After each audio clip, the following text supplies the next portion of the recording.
Buenas noches, una nueva emisión de La Verdadera Historia. Se cumplen 100 años, a ver, no son exactamente 100 años, porque la gran represión en la forestal, la segunda, que fue la gran represión, arrancó en el 19 y terminó en el 21. Estamos en el medio, 100 años. Este programa lo vamos a hacer en dos pequeñas etapas. Una es que es un raconto de la forestal, no más que esto, para que la gente entienda cómo se mueve el imperio cuando toma posesión, porque algunos todavía dicen, si hubiéramos seguido con los ingleses nosotros, ¿cómo toma posesión? Nosotros somos tercer mundo, no nos olvidemos. Y la segunda parte, que está poco relacionado con esto, es ¿qué es Inglaterra hoy? El imperio hoy, porque mucha gente cree que el imperio inglés desapareció con la Segunda Guerra Mundial. Es inexacto eso. Vamos a empezar a hacer un pequeño raconto de lo que fue la forestal en los 60, 70 años que estuvo en el país, y después observen esto porque hay datos que son muy ilustrativos, increíbles. Yo voy a hacer algunos comentarios en el medio, porque son modus operandi que se repiten y cosas que después trascienden a otros episodios de la historia argentina. Bueno, la forestal, yo dije varias veces, es una vena abierta de la Argentina. Para mí es el punto más alto de la generación del 80. La Argentina recién será una nación cuando se repare el daño de la forestal. Era un estado dentro del estado. Fue territorio por deuda. Los hacheros eran tratados como los esclavos de los algodoneros del sur de Estados Unidos o los mineros de Sudáfrica, con la complicidad de todos los gobiernos. Si a ello le sumamos el saqueo económico y el daño ecológico, causó más perjuicios que varios terremotos de San Juan. Era un estado dentro de otro estado, autoridades propias, cuerpo represivo propio, moneda propio, ferrocarril, puertos propios. Nadie se inmiscuía ahí. El origen vergonzoso. Empiezan a tomar nota, En 1872, la provincia de Santa Fe contrata un empréstito de 180.187 libras esterlinas con la firma Murrieta de Londres para conformar el capital del Banco Provincial de Santa Fe. El apoderado, fíjese este detalle, el apoderado de los prestamistas y representantes del gobierno provincial, el doctor Lucas González, al otro lado del mostrador.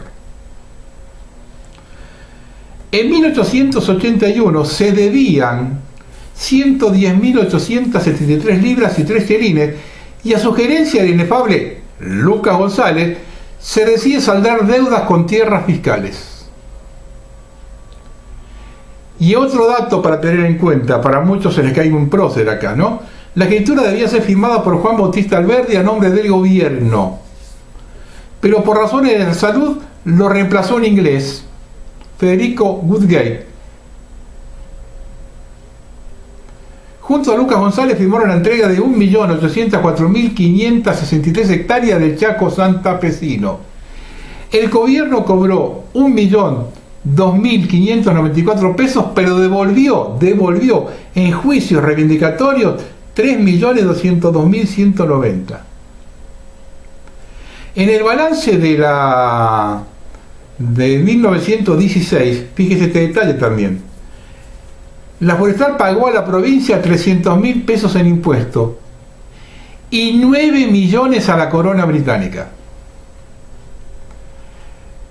Entre 1947 y 1957, las ganancias se calcularon en 50 millones de dólares de aquella época. Hacia 1963 sus excedentes eran de 750 millones de pesos y sus ingresos fueron 547 millones de pesos. Con el pool de empresas forestales que constituyeron, administraron 11 millones de hectáreas. Al retirarse dejaron tierra arrasada en el este y noroeste de Santiago del Estero, sur de Formosa, este del Chaco y norte de Santa Fe. A esta última provincia, y este otro dato para tener en cuenta, le talaron 53.000 kilómetros cuadrados de bosques, el 89% del total. La firma se propagó y llevó adelante el usufructo, a saber, compra de tierras a precios miserables, subsidios de la nación, hoy siguen, y de las provincias, sin pagos de devoluciones y constantes sobornos a funcionarios públicos. ¿Qué cambió en la Argentina? Un caso por antonomasia es el de Lucas González, quien era uno de los representantes de la firma Murrieta en el país, pero a su vez era funcionario nacional encargado de negociar con la misma empresa sobre los alcances de la misma. ¿Cuántos funcionarios tuvieron los gobiernos últimos acá, donde los ministros habían sido empleados de empresas británicas? Ahora, con el gobierno de Macri algunos, con el gobierno del proceso, siempre. En 1965, cuando se retiraron, el gobierno de la provincia decidió pagarle 2.500.000 pesos a la legua cuadrada de peor calidad, la que habían arrasado todo, y 3.750.000 por legua cuadrada de estancia. Hasta el final hicieron negocio. Pero lo peor lo hicieron con la gente. Un régimen un escalón debajo de la esclavitud. Cobraban su mísero sueldo en vales que solo se recibían en la proveeduría de la empresa. Un caso emblemático es el de Aniceto Barrientos de Villa Ana, Santa Fe, que durante su vida de asalariado en la empresa fue contabilizando cuántas veces recibía el mismo vale con el mismo número y llevando la anotación en un cuaderno la registró 137 veces. Vivían en ranchos de paja peor que los indios. Permanentemente eran castigados y torturados sin piedad. Hay testimonios de las torturas más repugnantes inimaginadas. ¿Puede imaginarse una tortura ahora, los últimos años? Inimaginadas las torturas. Les doy 3 o 4 índices para ubicarnos. Esta denuncia la hizo el diputado Doldán en la Cámara en 1939. En el departamento Vera, sobre 4.463 defunciones, solo 1.533 tuvieron atención médica. Entre 1928 y 1938 la mortalidad infantil era del 42,5%. En el distrito Carabato, el 80,5% de los fallecimientos corresponden entre los 11 y 35 años. Y otro tema es la represión en las huelgas. Fueron 3. La primera en julio de 1919 por reclamos de jornada de 8 horas y aumento del salario. La segunda entre diciembre de 1919 y enero de 1920, en la cual el gobierno nacional movilizó el regimiento de infantería número 12 de Rosario. Y la tercera huelga, la más violenta, culminó con una salvaje represión, la aparición de la gendarmería volante, financiada por la propia empresa, armada y uniformada por el gobierno provincial del doctor Enrique Mosca, el mismo que fue candidato a vicepresidente en 1946 por la Unión Democrática. Esto, para muchos que tiran y hablan por hablar, yo nunca lo defendía a Perón, pero cuando en el año 46 Perón, el sistema lo pone a Perón como candidato a presidente, fíjense quiénes le pusieron enfrente. Al que era que fue gobernador de Santa Fe cuando crearon la camionería volante que masacró obreros. Fíjese cómo arma las cosas el sistema.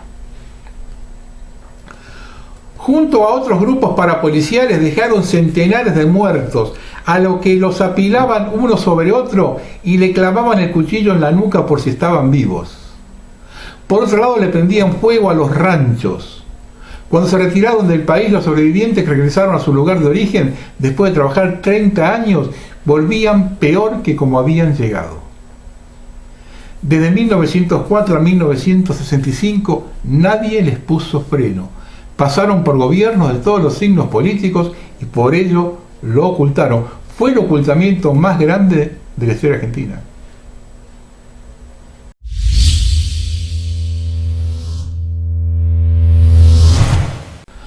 Una cosita cortita que escribió Alejandro Jasinski, hablaba un poquito que era el modelo económico. La forestal siempre trae esos temas que nunca están saldados. Los modelos sociales y de control del trabajo, la violencia laboral, el extractivismo, la devastación ecológica, las lógicas del capital internacional.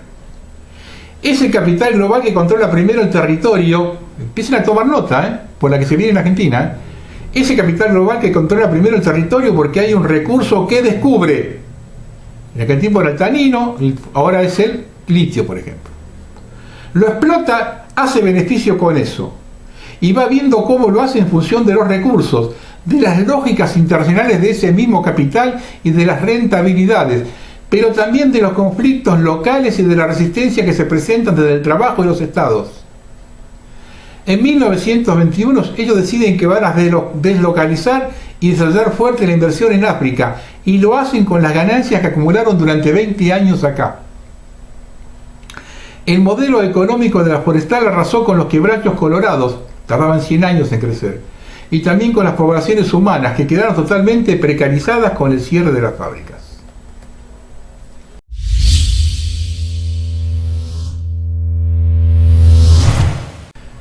Y esto lo escribió Jorge Montero, lo que significaba ser parte de la corona británica, ¿no? Durante 60 años la Forestal, una compañía inglesa dedicada a la explotación del quebracho colorado, estuvo radicada en el Chaco santafesino.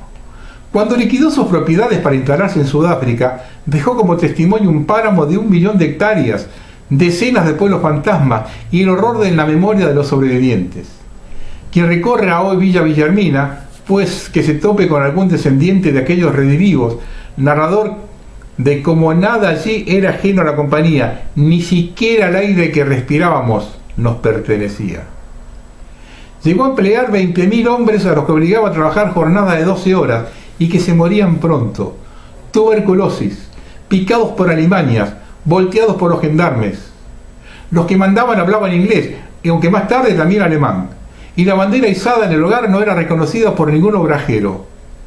Se ha escrito que esa empresa sobrevivió un gobierno tras otro, que se consideraba parte de la corona británica y que en 1966 se fue del país desagradecida.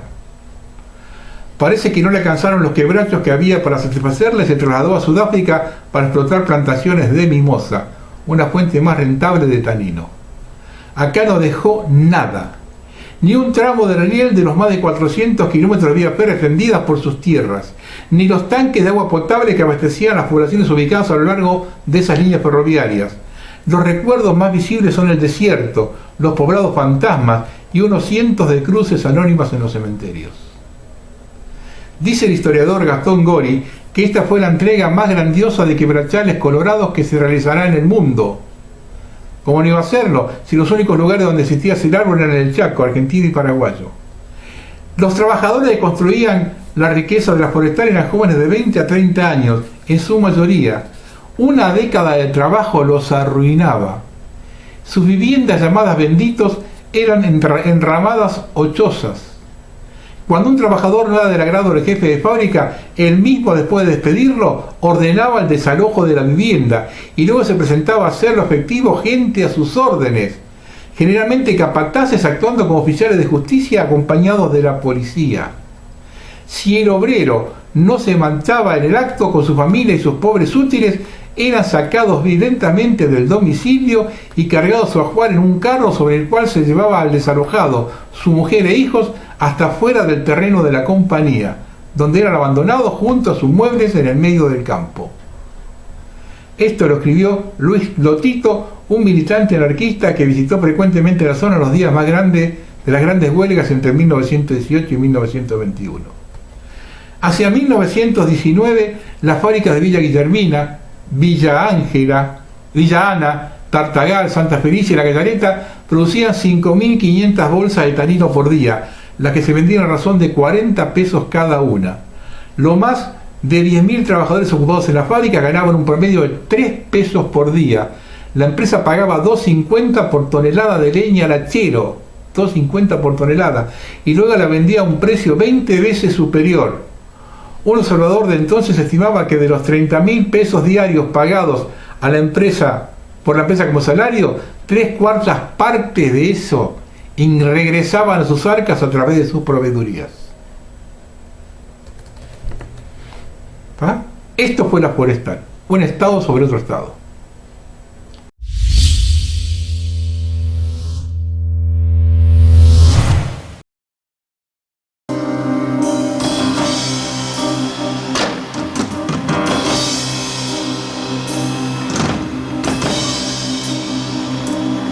Vamos a ver qué queda de esta tierra donde el alzar su estatura, vamos a conocer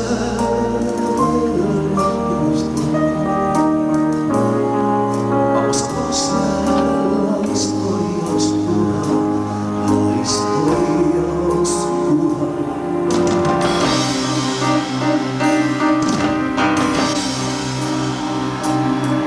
Los pueblos están solos, fantasmales, como una abierta herida permanente. Vamos a conocer la vieja historia, vamos a ver el rostro de esa gente, de esa gente.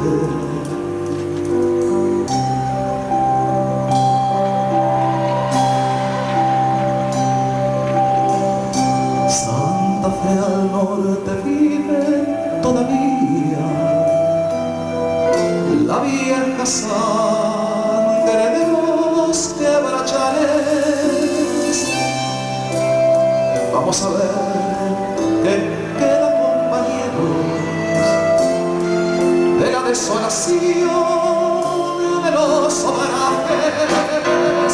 Allí la forestal blanco su rastro en el medio del monte centenario. Vamos a cantar juntos, compañeros, para borrar su rastro con el canto.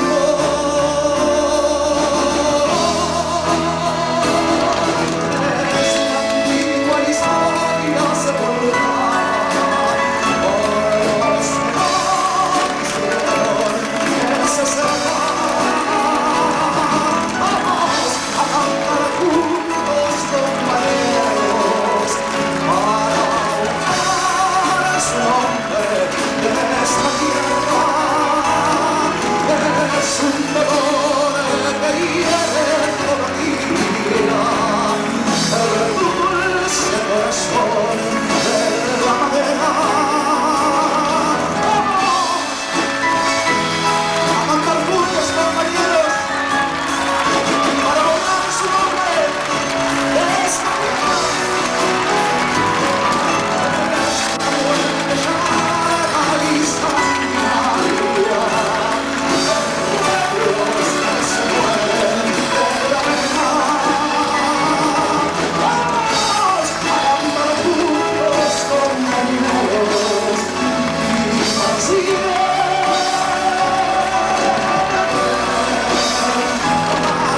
su nombre de esta tierra.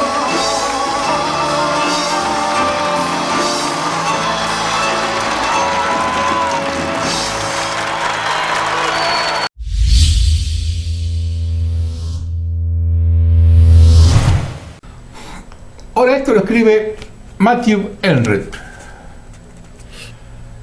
El Imperio Británico sigue en pie.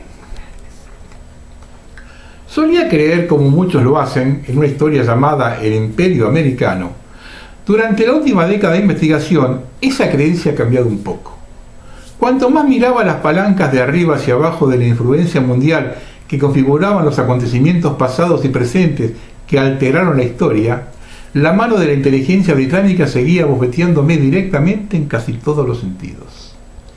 ¿Quién controló el dudoso expediente de Steele que puso en marcha a Russia Gate y casi derrocó al presidente Trump? Inteligencia británica. ¿Qué tal la inteligencia utilizada para justificar el bombardeo de Irak? Esa fue también la inteligencia británica. ¿Qué tal la estrategia de choque de civilizaciones utilizada para volar el Medio Oriente durante décadas? Eso resultó ser Sir Bernard Lewis, de la inteligencia británica. ¿Qué tal la toma de control de la política exterior estadounidense por parte del CFR durante el siglo XX? Ese es el movimiento de mesa redonda británica en Estados Unidos, creado como la Casa de Chatham de Gran Bretaña, Estados Unidos, en 1921. ¿A quién alardeó Kissinger de haber informado más que a su propio Departamento de Estado en un seminario del Chatham House el 10 de mayo de 1981? al ministro de Asuntos Exteriores británicos? ¿Qué tal William Yandall Elliot, que entrenó a una generación de estrategas neoconservadores que se hicieron cargo de la política exterior estadounidense después del asesinato de John Kennedy? Bueno, él era un Rhodes Scholar y sabemos a los que están zombificados.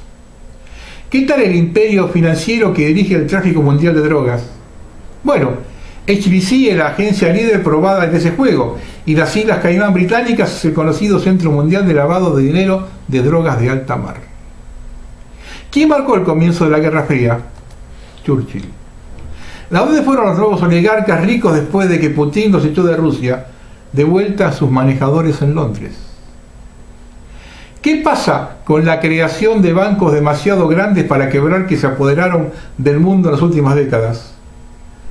Fue lanzado por el Big Bang de la ciudad de Londres en 1986. ¿Quién creó Arabia Saudita y el Estado de Israel en el siglo XX, así como las agencias de inteligencia de ambas naciones? Los británicos. ¿Quién era la naturaleza del Estado profundo que los presidentes Lincoln, Garfield, McKinley, Harding, Roosevelt y Kennedy combatieron con sus propias naciones? ¿Qué diablo fue la Revolución Americana en primer lugar? Podría seguir, pero creo que entiendes mi punto. El potencial interrumpido posterior a la Segunda Guerra Mundial, Franklin Delano Roosevelt escribió su profundo conocimiento de las operaciones británicas en Estados Unidos y le dijo a su hijo en 1943: ¿sabes? Muchas veces los hombres del Departamento de Estado han tratado de ocultarme mensajes, retrasarlos, detenerlos de alguna manera, solo porque algunos de esos diplomáticos de carrera no están de acuerdo con lo que saben, creo. Debería estar trabajando para Winston. De hecho, muchas veces lo están. Deténgase a pensar en ello. Muchos de ellos están convencidos de que la forma en que Estados Unidos debe llevar a cabo su política exterior es descubrir qué están haciendo los británicos y luego copiar eso. Me dijeron hace 6 años que limpiar ese Departamento de Estado es como el Ministerio de Asuntos Exteriores británico. En el caso del mundo de la posguerra, la liberación de la libertad política ante las colonias del antiguo Imperio Británico nunca estuvo acompañado de una onza de libertad económica para darle sentido a esa liberación. A pesar de que tomó algunos años resolver los impulsos anticoloniales de Estados Unidos por la muerte de figuras como John Kennedy, Malcolm X, Luther King, Robert Kennedy, finalmente la República Rebelde se convirtió lentamente en un gigante tonto en nombre del control de cerebros británicos. El Estado profundo de Estados Unidos desde el otro lado del océano. Tomemos el caso de África como un ejemplo rápido. Más del 70% del control mineral de las materias primas, minería y refinanciación africanas están a cargo de empresas con sede en Gran Bretaña o países de la Commonwealth como Canadá, Sudáfrica y Australia, administrada por una infraestructura internacional de gerentes llamado Crown Agents Limited, fundada en 1833 como el brazo administrativo del imperio y que todavía dirige gran parte de las políticas de salud y desarrollo económico de África hasta el día de hoy. Los agentes de la corona se establecieron originalmente como una organización sin fines de lucro con el mandato de administrar las posesiones del Imperio Británico en Asia y África, y su estatuto lo reconoce como una emanación de la corona. Si bien está cerca de la monarquía, todavía está fuera de las estructuras gubernamentales, lo que permite tener las manos más sucias que otras ramas gubernamentales oficiales, lo que resulta en el caso ocasional de la inhabilitación del Banco Mundial, como sucedió en 2011. En 1986, Crown Agents fue privatizado como Crown Agents for Overseas Government and Administration, donde se convirtió en activo en Europa Central y Oriental con su mayor enfoque en la gestión económica, energética y de salud de Ucrania. La agencia está asociada con el Banco Mundial, las Naciones Unidas y la Fundación Bill y Melinda Gates, y actúa como una sociedad de cartera gigante con un accionista llamado Crown Agents Foundation, con sede en Southwark, Londres. Una gran parte del programa de Crown Agents está diseñado para integrar África con redes de energía verde como parte del plan anti-Brio Oso, apodado Plan Sun Never Sits, anunciado por Modi en 2018. Como se describe en el informe de 2016, Nuevo Colonialismo, La lucha británica por la energía africana y los recursos minerales. 101 empresas que cotizan en la Bolsa de Londres, la mayoría británica, tienen operaciones mineras en 37 países del África subsahariana. Controlan colectivamente más de $1 billón de los recursos más valiosos de África. El gobierno del Reino Unido ha utilizado su poder e influencia para garantizar que las empresas mineras británicas tengan acceso a las materias primas del África. Este fue el caso durante el periodo colonial y sigue siendo el caso hoy en día. Como podemos ver en este resumen más resumido de las modernas operaciones de saqueo imperial de África, el espíritu de Cecil Rhodes está vivo y bien. Esto tendrá un significado adicional a medida que veamos otro aspecto del poderoso legado de Rhodes. Aunque muchos creen falsamente que Gran Bretaña fue reemplazada por un imperio estadounidense después de la Segunda Guerra Mundial, la triste verdad en una inspección más cercana es que los activos británicos se integraron en el estado profundo temprano de los Estados Unidos. A menudo los activos de Rhodes Scholars y Fabian Society vinculados al CFR, Chatham House de Estados Unidos, estaban detrás de una purga de líderes leales a la visión de Roosevelt para el mundo postcolonial. Estas purgas resultaron en el desmantelamiento de las OSS meses después de la muerte de Roosevelt y la formación de la CIA en 1947, como una nueva arma para llevar a cabo golpes de estados, asesinatos y subversiones de líderes dentro y fuera de Estados Unidos, que buscaban la independencia económica del Imperio Británico. Esta historia fue esbozada brillantemente por Cynthia Chang en su artículo Guerras Secretas, Traiciones Olvidadas, Tiranía Global, ¿quién está realmente a cargo del ejército de Estados Unidos? Yo recuerdo que la Reserva Federal está en manos de los Rothschild, inglés.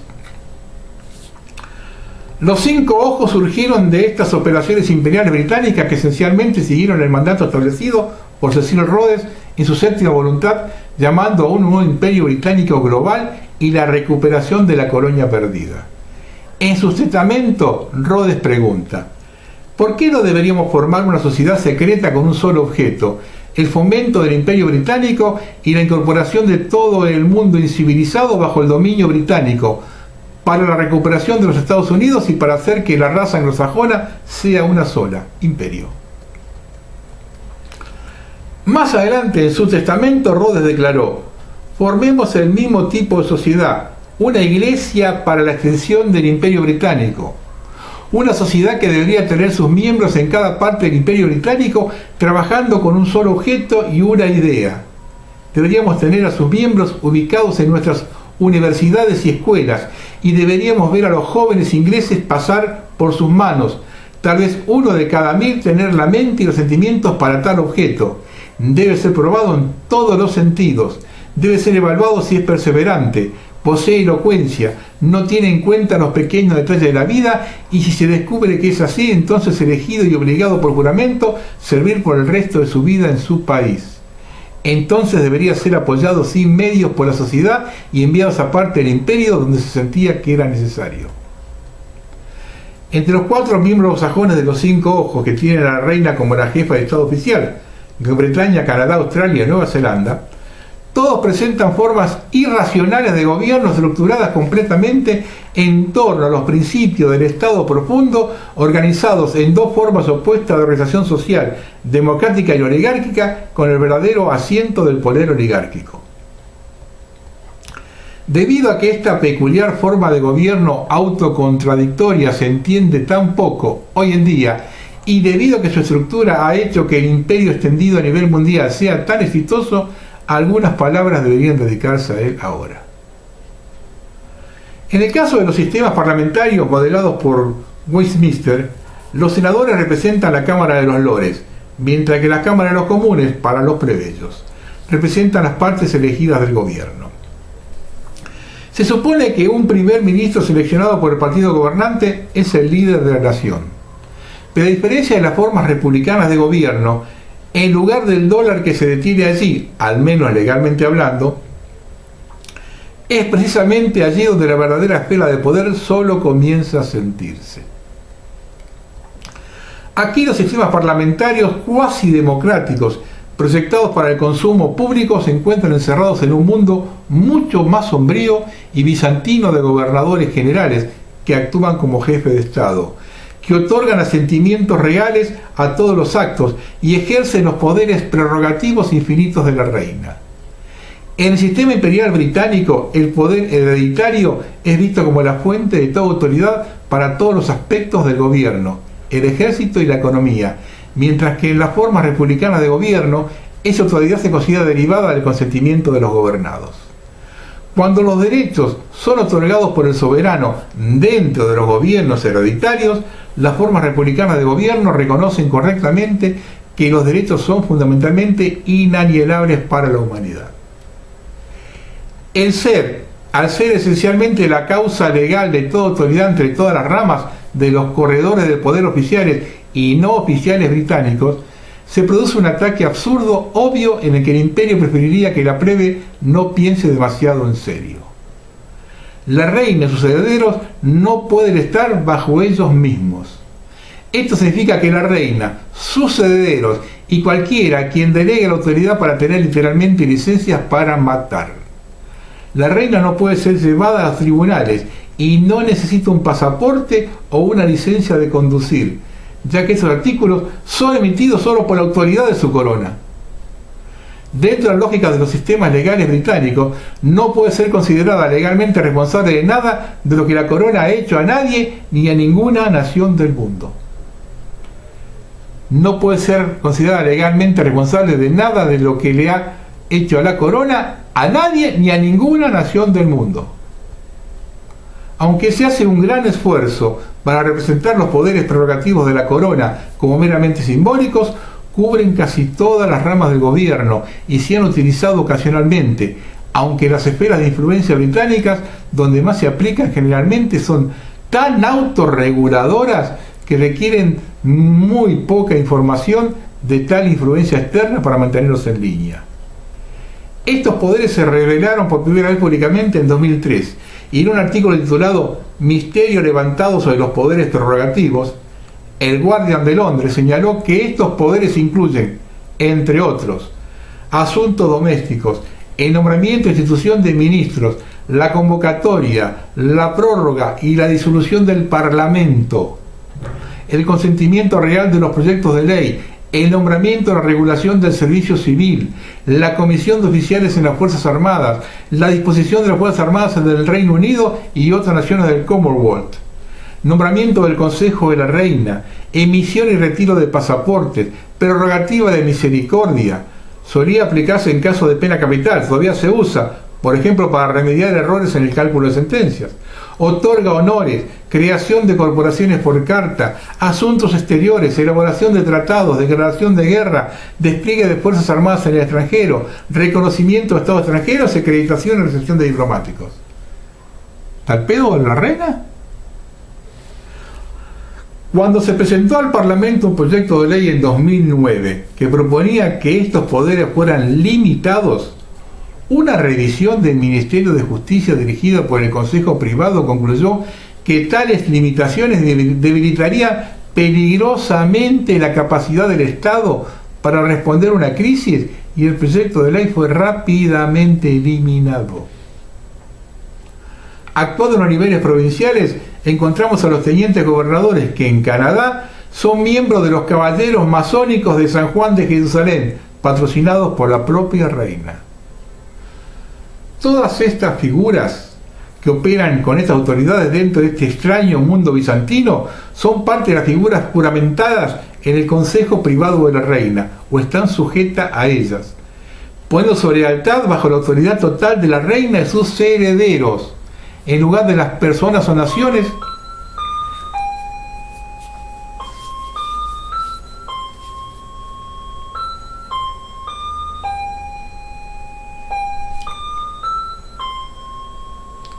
Todas las figuras que operan con esas autoridades dentro de este extraño mundo bizantino son parte de las figuras juramentadas en el Consejo Privado de la Reina o están sujetas a ellas, poniendo sobre lealtad bajo la autoridad total de la reina y sus herederos, en lugar de las personas o naciones en las que ese sujeto sirve y vive.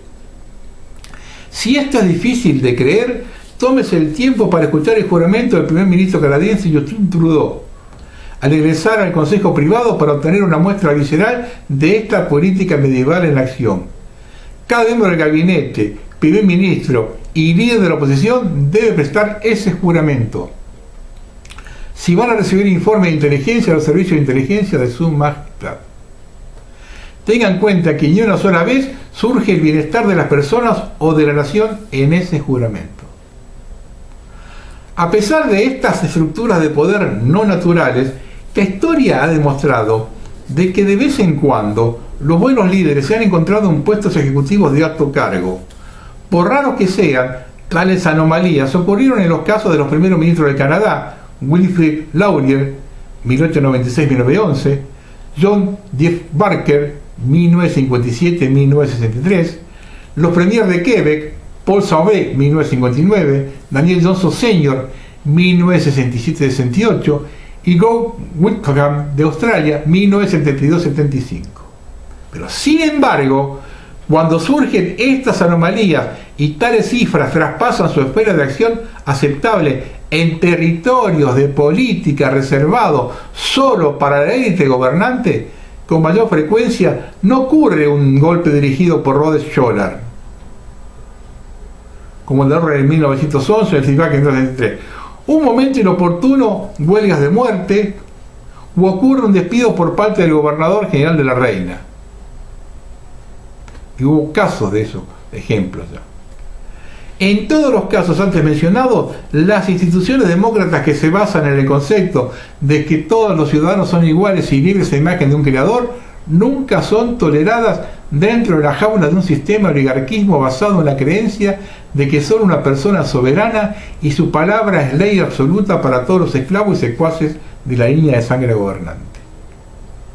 Como descubrió Joe Whitlam en 1975, el verdadero imperio británico es una bestia desagradable y probablemente una que debería haberse extinguido hace un par de siglos.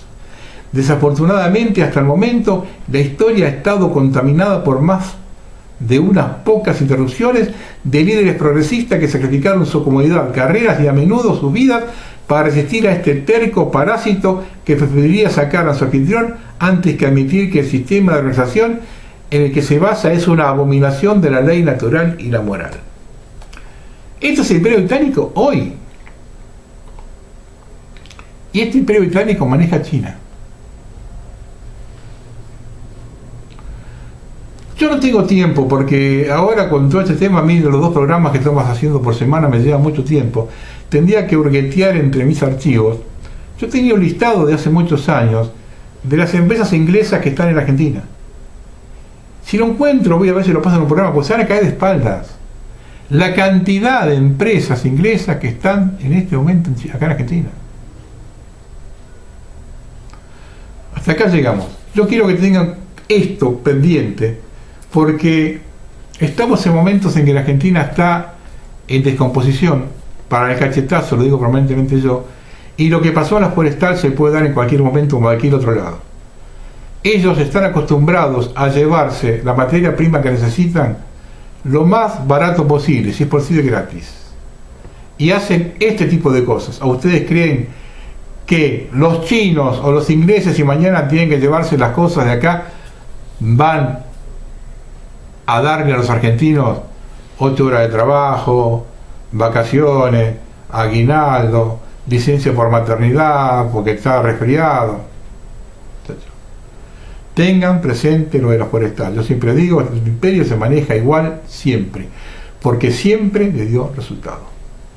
Buenas noches.